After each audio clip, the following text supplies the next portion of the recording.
passing my waking hours in his well-stocked library, or listening to his plans and aiding him in his laboratory work. But we were forced to forego many enticing experiments, a rolling ship not being exactly the proper place for delicate or intricate work. He promised me, however, many delightful hours in the magnificent laboratory for which we were bound. He had taken possession of an uncharted South Sea island, and he said, and turned it into a scientific paradise. We hadn't been on the island long before I discovered the horrible mare's nest I had fallen into. But before I describe the strange things which came to pass, I must briefly outline the causes which culminated in as startling an experience as ever fell to the lot of man. Late in life, my father had abandoned the master charms of antiquity and succumbed to the more fascinating ones embraced under the general head of biology. Having been thoroughly grounded during his youth in the fundamentals, he rapidly explored all the higher branches as far as the scientific world had gone, and found himself on the no-man's land of the unknowable. It was his intention to preempt some of this unclaimed territory, and it was at this stage of his investigations that we had been thrown together. Having a good brain, though I say it myself, I had mastered his speculations and methods of reasoning, becoming almost as mad as himself. But I shouldn't say this. The marvellous results we afterwards obtained can only go to prove his sanity. I can but say that he was the most abnormal specimen of cold-blooded cruelty I have ever seen. After having penetrated the dual mysteries of physiology and psychology, his thought had led him to the verge of a great field, for which, the better to explore, he began studies in higher organic chemistry, pathology, toxicology, and other sciences and subsciences, rendered kindred as accessories to his speculative hypothesis. Starting from the proposition that the direct cause of the temporary and permanent arrest of vitality was due to the coagulation of certain elements and compounds in the protoplasm, he had isolated and subjected these various substances to innumerable experiments. Since the temporary arrest of vitality in an organism brought coma and a permanent arrest death, he held that by artificial means this coagulation of the protoplasm could be retarded, prevented, and even overcome in the extreme states of solidification. Or, to do away with the technical nomenclature, he argued that death, when not violent, and in which none of the organs had suffered injury, was merely suspended vitality, and that, in such instances, life could be induced to resume its functions by the use of proper methods.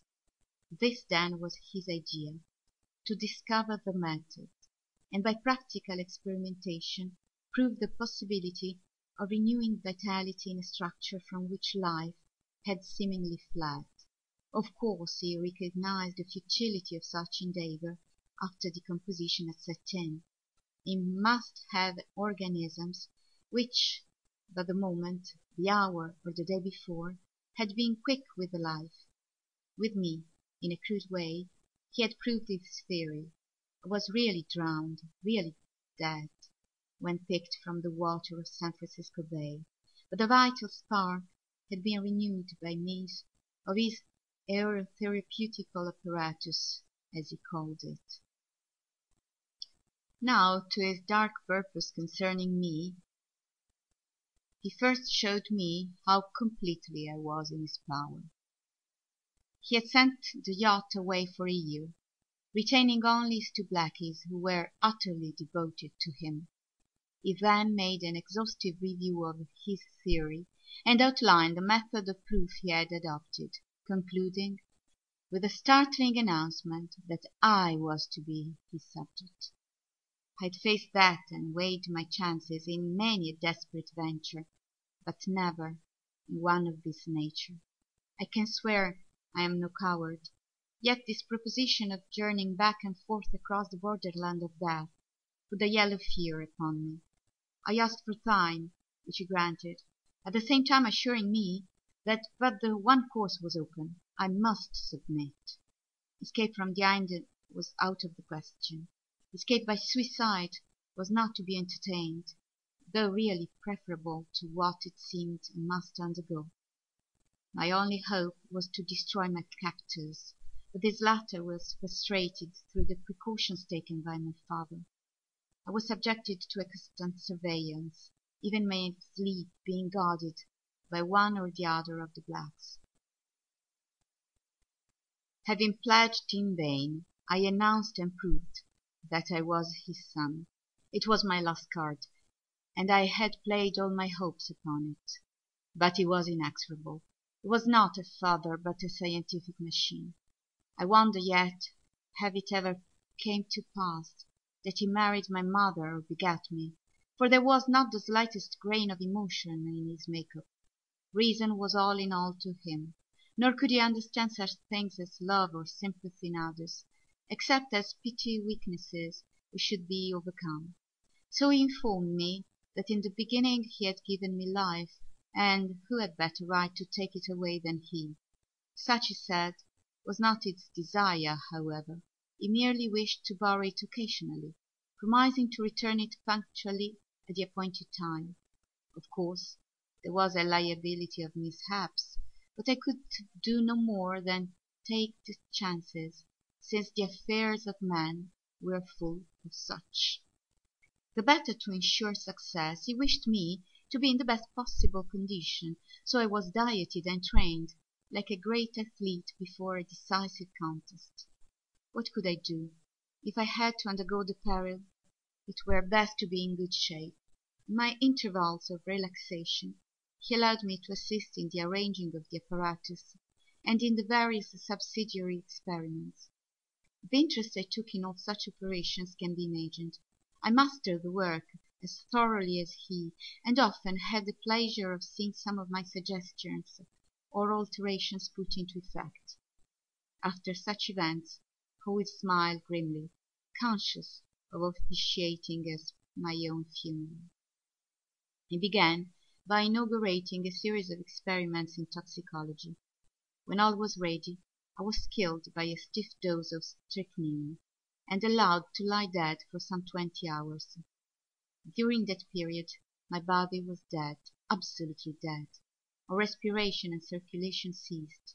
The frightful part of it was that while the protoplasmic coagulation proceeded, I retained consciousness, and was enabled to study it in all its ghastly details. The apparatus to bring me back to life was an airtight chamber, fitted to receive my body. The mechanism was simple: a few valves, a rotary shaft and crank, and an electric motor. When in operation, the interior atmosphere was alternately condensed and rarefied, thus communicating to my lungs an artificial respiration without the agency of the hosing previously used. Though my body was inert, and, for all I knew, in the first stages of decomposition, I was cognizant of everything that transpired. I knew when they placed me in the chamber, and though my senses were quiescent, I was aware of hypodermic injections of a compound to react upon the coagulatory process. Then the chamber was closed and the machine restarted. My anxiety was terrible, but the circulation became gradually restored. The different organs began to carry on their respective functions, and in an hour's time I was eating a hearty dinner.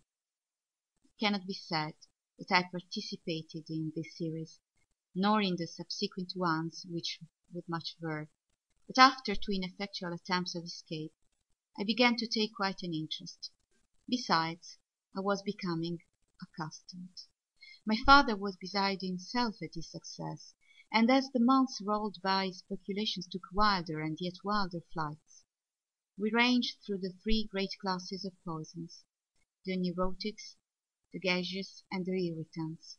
but carefully avoided some of the mineral irritants